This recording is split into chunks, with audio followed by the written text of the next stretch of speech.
Welcome friends, welcome to the World Storytelling Cafe. My name is Cath Little and I'm telling stories and singing songs to you today from my house in Cardiff in South Wales. Just here.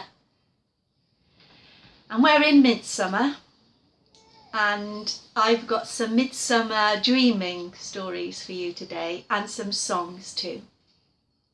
So let's begin. Amser, maith and all. Once upon a time there was a queen and her name was Ellen and she lived in this land a long time ago. The story says she wore a crown of gold studded with pearls and rubies. She sat on a golden throne and wore a dress of white and gold brocade. And it was as easy to look at the sun at midsummer noon as it was to look at Ellen, for she shone. She's known as Ellen Llwydog, Ellen of the hosts, Ellen of the ways, Ellen of the dream paths, for she could send out dreams. And once she sent a dream all the way across the sea to Rome, to the Emperor of Rome, Maxen Wledig. Now Maxen Wledig was out hunting one day in midsummer and he got too hot and too tired, so he decided to rest beside a stream. His men brought him a shield to pillow his head, and they made a canopy of shields hanging on all their spears to guard him from the hot rays of the sun. And there he slept. Cafodd Maxen breuddwyd. He had a dream. In the dream, he followed the stream till he came to a mountain. In the dream, he climbed the mountain and on the other side, he followed the plain, a wide river now, all the way down to the sea, till he came to a beautiful city with rainbow-coloured towers. And in the harbour of the city, a magnificent ship of silver and gold. And in the dream, he boarded the ship and sailed across the sea to a lovely green island. And in the dream he crossed the island to the west until he came to a castle. The doors of the castle were open, and the walls of the castle were made of crystal, and the roof of the castle was shining gold.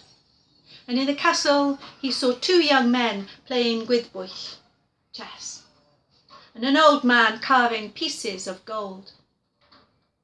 And there on a golden throne, shining like the midsummer sun, was a queen.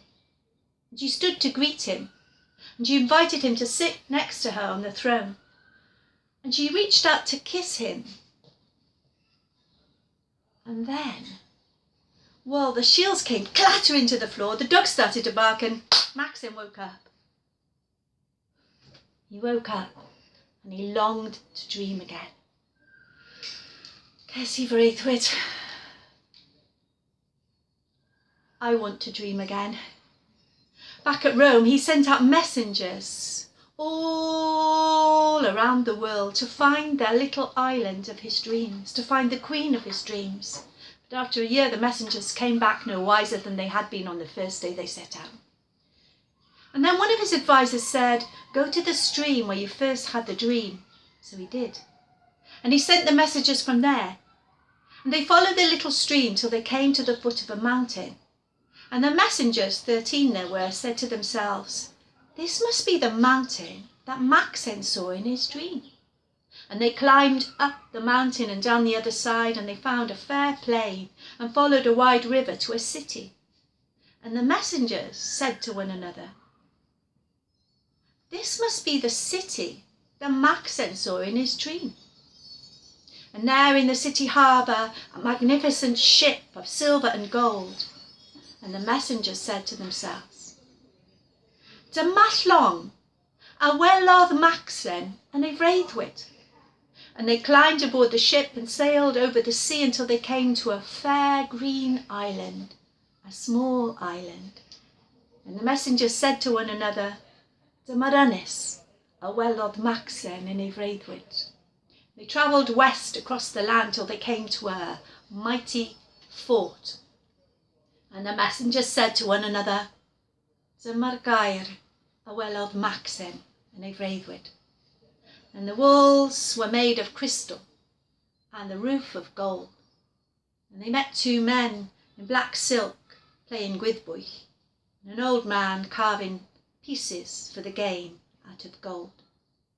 There on a shining throne, too bright to look at, was the queen herself, Ellen. A golden crown studded with pearls and rubies, a dress of white and gold brocade. And the messengers bowed low and said, "Greetings, Empress of Rome. Our emperor loves you and wishes you to come to Rome with us now." But Ellen, the queen, said, "If your emperor loves me, tell him to come and find me himself." So back they went, the messengers, over the lovely island, across the sea, through and over the plain, up the highest mountain and down the other side until they came back to Rome and gave their message. And as soon as he was ready, Maxen travelled with them, that same journey, that same dream path, till he came to the mountains. And he recognised the path of his dreams over the plain and the city of rainbow-coloured towers. And he travelled on that silver and gold ship over the sea. Hwyliodd dros y môr, nes cyrraedd at yr ynys hardaf yn yr holl fyd, the most beautiful small island in the world, Ynys Prydain, the island of Britain. And he crossed to the west till he came to the Caer, and the doors were open, and the walls miriau o cystal gwerthfawr, and the roof thaw o aur. And there were the sons of Adab, the old man carving golden chess pieces, and the sons, Cynan and Gwydion, playing gwyddbwyll. And there, on a golden throne, was the Queen Ellen. It was more difficult to look at her than it would be to look at the sun at noon on Midsummer. Disgleiriodd hi. Ellen stood to greet the emperor, croeso, and invited him to sit on her golden throne with her. And she reached over and kissed him. And he did not wake up, for this was no longer a dream. That night, Ellen shared her bed with the Emperor of Rome. And the next morning she asked for her gifts in return. She asked for 3 castles to be built in the island, in the north, the west and the south, and for roads to be made leading and connecting them and all her people. And those things were done by Maxen Wledig. A castle in the north, Carnarvon, in the west, Carmarthen, in the south, Caerleon, and the roads that connected them all. For once upon a time, Ellen, the shining one, sent out a dream to the Emperor Maxen. And Maxen, filled with the dream, followed the dream and made his dream come true. Now we know at Midsummer that strange things happen. And there is some folklore about a flower that only blooms at Midsummer at midnight. And this is a local story from Mynydd y Garth, which is a mountain just outside Cardiff. So one Midsummer night, a girl, Megan, was walking over the Garth mountain. She was hurrying a bit because she'd been at her auntie's and they'd been storytelling and singing, and she hadn't wanted to leave, but now it was late and she was worried about her mother and sister and how they would be worried about her. So she was rushing a bit when she came to the top of the Garth, and she saw a flower, a red flower. She had never seen this flower before, and it was blooming at night, which was very strange. Must be some sort of moon and sunflower. And she walked towards it, so bright was it, and she reached out to pick it and take it home for her mother. But as she reached out her hand, she heard laughing. There was no one there. So she reached out her hand again, but then there was this strange laughter. Now when she reached out to touch the flower, it burst like a little candle flame, and all the little seeds of the flower burst onto the air like fireworks, and the seeds of the flower scattered everywhere, and some of those magic seeds fell into Megan's pocket, but she had no idea they had. She continued her journey home, but before long she was lost, which was very strange because she knew that mountain so well, and she'd lived all her life in the shadow of the mountain, and now she was lost. She couldn't believe it. There was a hawthorn twisting where the oak should be. The path led down when it should lead up. She walked past briars that reached out and grabbed her clothes. She walked through muddy streams. She went round and round in circles, and it was just before dawn when she actually got home. So exhausted was she couldn't even lift her feet to go upstairs to bed. So she slumped in the chair by the fire and fell fast asleep. Next morning, her mother and sister came down and walked right past her without speaking. Well, Megan thought they must be cross with her for being late the night before. "Bessie bored," she said. "Don't be like that. I lost track of time." Auntie was telling this great story. Her mother and sister looked at her, and then they both screamed, and her sister ran out the house. "Bessie bored," said Megan. "What's wrong?" Her mother stared at the place where her daughter's voice was coming from, but saw nothing. Now, luckily at that time, just at that moment, Megan took off the coat, which had the pocket, which had the little seeds in it.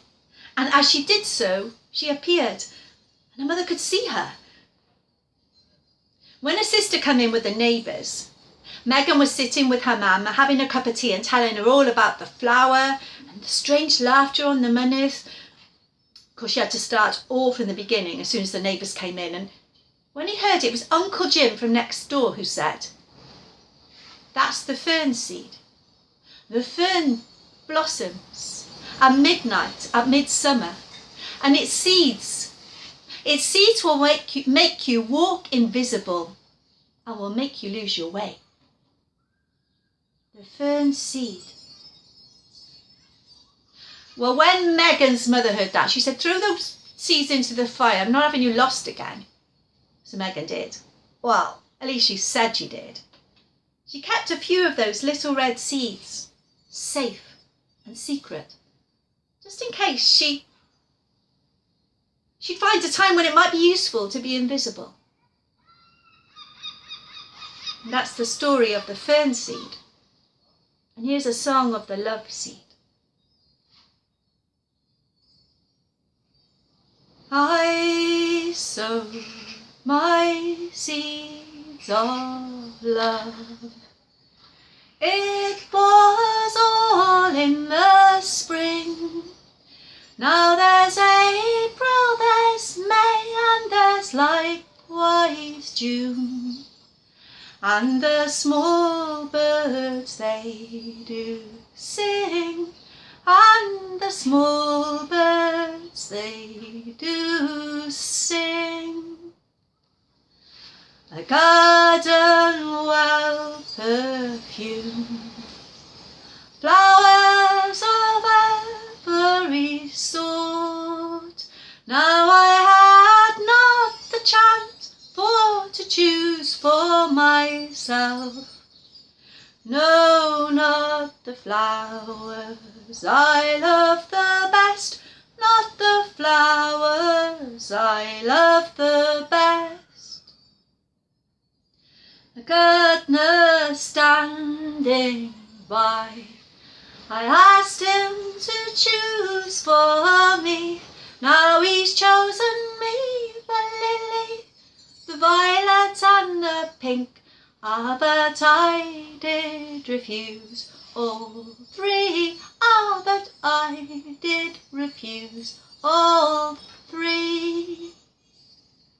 The lily won't do for me, because it do fade so soon. The lilac and the pink I now have overlooked, and I vowed I would wait till June, and I vowed I would wait till June. June brings forth the red rosebud, and that is the flower for me. I oftentimes snatched at the red rosebud, so I gain at the willow tree, so I gain at the willow tree. The willow tree it will twist, the willow tree it will twine. I wish I was in my true love's arms, that once held this heart of mine, that once held this heart of mine. Come all you young maidens that have a mind to chipper or to change, while the grass that you lately have trodden underfoot, and in time it will rise again, and in time it will rise again.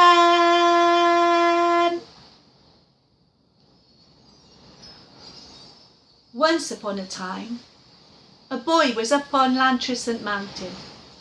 He was minding his father's sheep. It was midsummer and the sun was hot. So hot he'd found shelter by a mossy boulder on the mountain, under the shadow of a yellow gorse, and there he watched the sheep and dozed and daydreamed a bit. The air was heavy with the scent of the gorse, and his eyelids heavy, when there came the scent of another flower, rich and sweet and strange. And then he heard singing, strange, sad music on the mountain.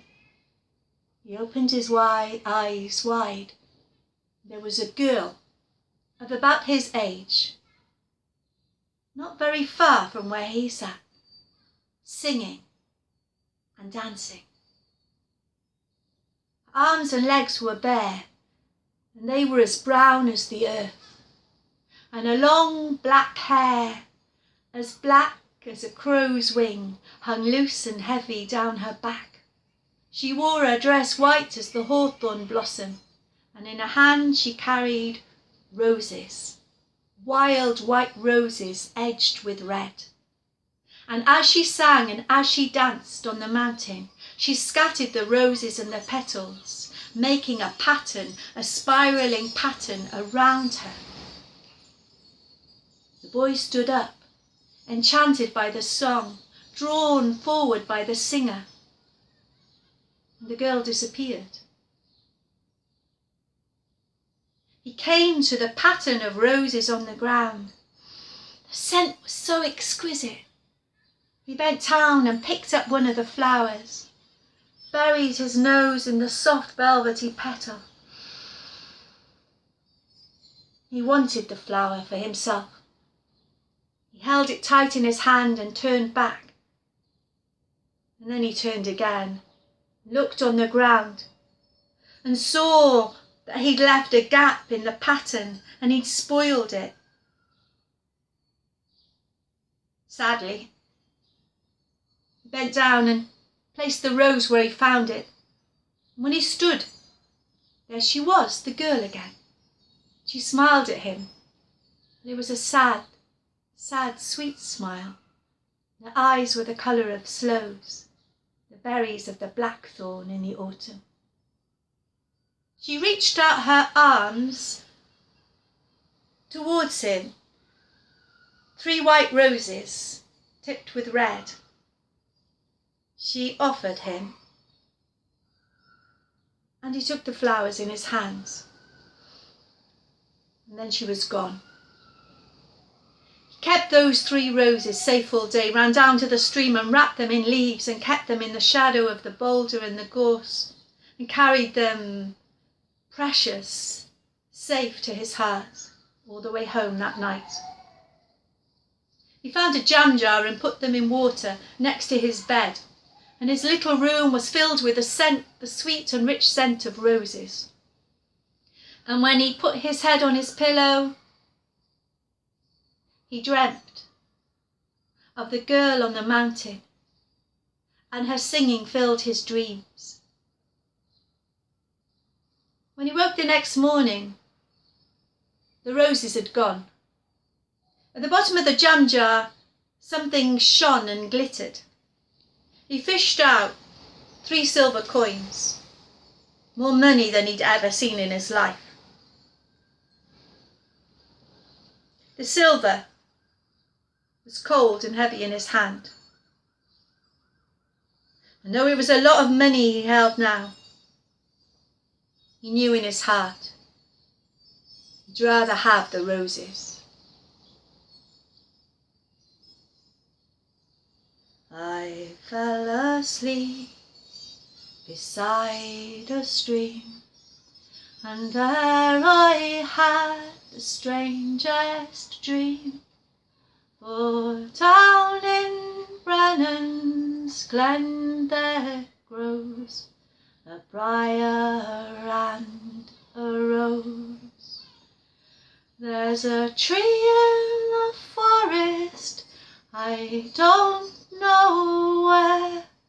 I made a nest out of your hair, and climbing high into the air, a briar and a rose.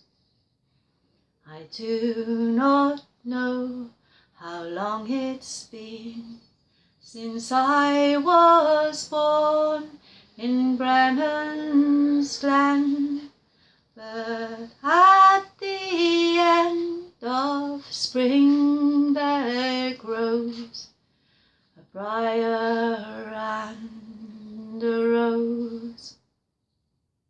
I picked the rose one early morn, I pricked my finger on the thorn. They'd grown so close their winding wall, a briar round the rose. I tried to tear them both apart, I felt a bullet in my heart, and dressed in spring's brand new clothes, a briar and a rose. And when I'm buried and in my grave, tell me so I may know your tears will fall and make love grow, a briar and a rose. And when I'm buried and in my grave, tell me so I may know your tears will fall and make love grow a briar and a rose.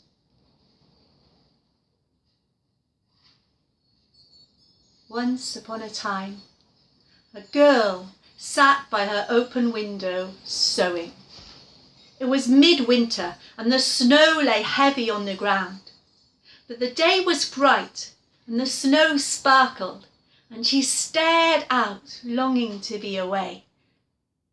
She stopped concentrating on her sewing and, ow, pricked her finger so that drops of her red blood fell onto the snow on the windowsill, and she stared at the red and the white. And as she did so, she heard a singing, a strange singing. She couldn't see where the song came from.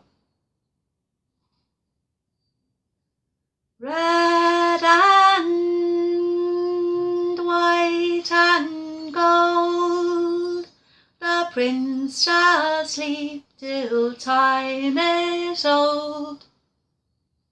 She looked up, and there was a little golden bird, and the bird fluttered down to the windowsill. "Sing again," said the girl. "I find I can understand your words." And the bird sang again. White and cold and red, the prince sleeps in his bed. Sing more. Gold and red and white, he will wake on midsummer's night. "Tell me more," said the girl to the little bird. And the little bird said, "Far, far, far from here and farther still is the castle of the sleeping prince. He sleeps under a spell, under enchantment, but wakes once a year at midsummer. If only there was someone there by his side when he woke, then the spell would be broken and he would be freed." "Where is the castle of the sleeping prince?" asked the girl eagerly. "I do not know," said the bird. "I only know that to reach it, you must wear out a pair of iron shoes." A pair of iron shoes. The little bird flew, but the girl sat and dreamt. She dreamt of the castle of the sleeping prince, and she dreamt of how she would rescue him. She had a pair of iron shoes made in secret, and then one night, when all were fast asleep, she crept away from home, put on the iron shoes and began to walk. And she walked far and further still, till she came to a forest, a great wild forest, but she did not turn back. She walked on, and she came one evening to a little house with snowdrops around the door, and she knocked. An old woman answered. "I'm looking for the castle of the sleeping prince. Do you know where it is?" "I do not. And this is no place for a girl like you. You must go back home." "I cannot. I must go on. I have to go on." "Well," said the old lady, "if you must, you must. Come in. I'll give you something to eat and something to drink. But when my son comes home, you must hide, for he would not like to see a girl like you." So the girl went in, and she had a bowl of soup and some bread to eat and a cup of tea with the old lady. And after they'd eaten, there was a sighing in the world outside and a rustling. "Quick," said the old lady, "hide." She crept into a corner cupboard and hid. And in through the door, came the West Wind himself. And the West Wind said, "Mother, I smell mortal flesh." "Do not worry, son," said the old lady. "There's only a girl in iron shoes. She was looking for the castle of the sleeping prince, which I have never heard of. Have you?" "I have not," said the west wind. "But maybe my cousin, the east wind, might have done." When the west wind was fast asleep, the girl crept out from a hiding place, closed the door softly behind her, and walked on. And she walked on far and further still. She walked on in her iron shoes, and she walked through rain and she walked through sun, and her clothes faded and grew ragged. And she came one evening to a little house, and she knocked on the door, and all around the door were bluebells. An old woman answered it. "I'm looking for the castle of the sleeping prince. Do you know where it is?" "I do not. And this is no place for a girl like you. You must go home." "I cannot. I must go on. I must." "Well, if you must, you must. Come in. I'll give you something to eat and something to drink, and when my son comes home you must hide, for he will not like to see a girl like you." The girl went in, a bowl of soup and some bread and some tea. But after they'd eaten, there was a rattling of the windows and doors and a shrieking in the world outside. "Whoo! Whoo! Quick, hide!" said the old woman. And there was a corner cupboard, and she hid inside, and in through the door came the east wind. Whoosh! "Mother, I smell mortal flesh."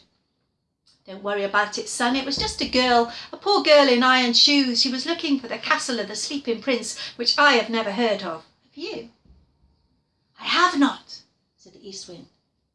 "Maybe my cousin, the north wind, knows something of it." Well, the girl waited until the east wind was fast asleep, and then she crept out, closed the door behind her, and walked on. She walked far and farther still, and the rain rained and the sun wet her. And she came at last to a little house, and there were roses growing around the door, red roses and white roses. And she knocked, and an old woman answered it. "I'm looking for the castle of the sleeping prince. You don't know where it is, do you?" "I do not." "And this is no place for a girl like you. You must go home." "I cannot. I must go on. I must." "Well, if you must, you must. Come in. I've got something to eat and something to drink, but when my son comes home, you'd better hide. He will not like to see a girl like you." Well, there was soup and there was bread and a cup of tea.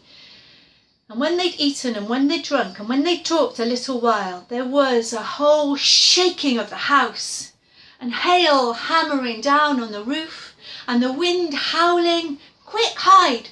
There was a corner cupboard, and she quickly ran inside. And then the door was blown open by the north wind himself. "Ho!" said the north wind. "Mother, I smell mortal flesh." "Don't worry," said the old woman. "Only a poor girl in iron shoes. She's gone now. She was looking for the castle of the sleeping prince. I've never heard of it. Have you?" "I have." "You have? And where is it?" "The path that leads from our door leads to the castle of the sleeping prince." "Good," said the old woman. "I think that's the way she went." "Ha! Much good will it do her. The castle of the sleeping prince is guarded by 2 fierce lions. They will devour and tear to pieces any intruder there." "Is there no way past such fierce lions?" asked the old woman. There is, said the north wind.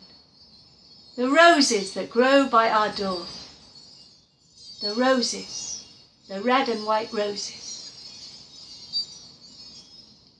But when the north wind was fast asleep, the girl crept out from a hiding place, and she picked a rose, a white rose, and the thorns pricked her fingers till they bled. And she picked a red rose. And she walked on in her iron shoes, far, far and farther still, following the path, until one day she felt the earth beneath her feet. and the iron shoes were worn away. She looked down, and when she looked up, there was a castle, and guarding the gates of the castle, 2 fierce lions. Holding the roses in her hand, she walked on, and as she did, she sang. Red and white and gold, the prince shall sleep till time is old. Red and gold and white, he wakes on midsummer's night.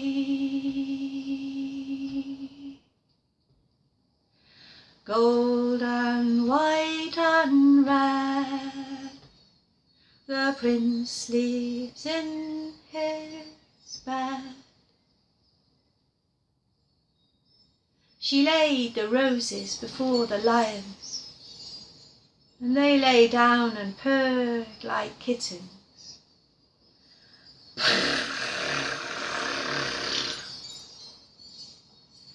And the gates of the castle opened, and the girl walked in, and everything and everyone lay fast asleep. The horses in the stable slept, the groom slept too. The pigeons on the roof slept, the flies on the wall slept too. Through the kitchen cook slept. Through the rooms, the many rooms of the castle, the servants and the courtiers slept.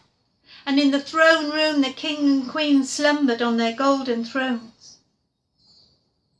She found a stair that led up higher and higher until she came to a room, and there on a bed, sleeping, the prince. She sat down beside him and waited. But she didn't have long to wait, for she had walked into midsummer night. And the prince opened his eyes and saw her there, and gazed at her and said, "You have broken the spell." And then everything and everyone woke up, and the castle was full of noise. For the horses woke, and the grooms woke, and the pigeons woke and flew, and the flies started buzzing, and the kitchen chef started cooking, and the servants started running, the courtiers started courting, and the king and the queen stretched and yawned and found their way to the bedroom. And when they found the girl and the prince, they found them deep in conversation. "How can we ever thank you for breaking the spell?" they said. "How can we reward you?" The girl looked at the prince, and the prince looked at the girl, and they found they had grown to love one another in that conversation. The prince. Well, a wedding was arranged, and a carriage sent for the girl's mother and father, and they rode so quickly through that forest to join them, and it was a great feast, and everyone celebrated the lifting of the spell and the joyful marriage of the girl who'd followed her dream and the prince. And the singer at the wedding was the golden bird, and the golden bird sang for joy. And those are my songs, and those are my stories for Midsummer. Love to you all. Stay safe and stay well.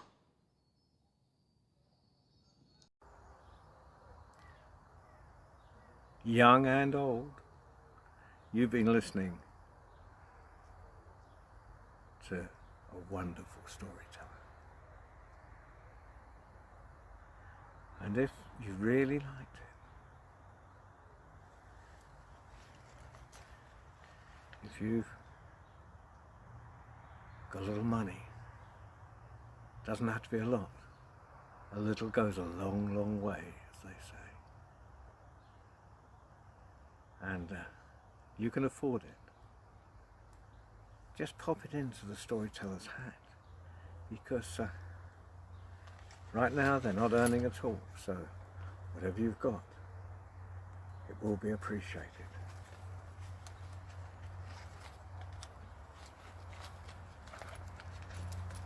And I'm sure you parents will have set a good example to your children. Oh, it's lovely. I'm only joking. But it will keep some of us going through this crisis. And those of you that are all self-employed out there will know exactly what I mean, and you're probably exempt.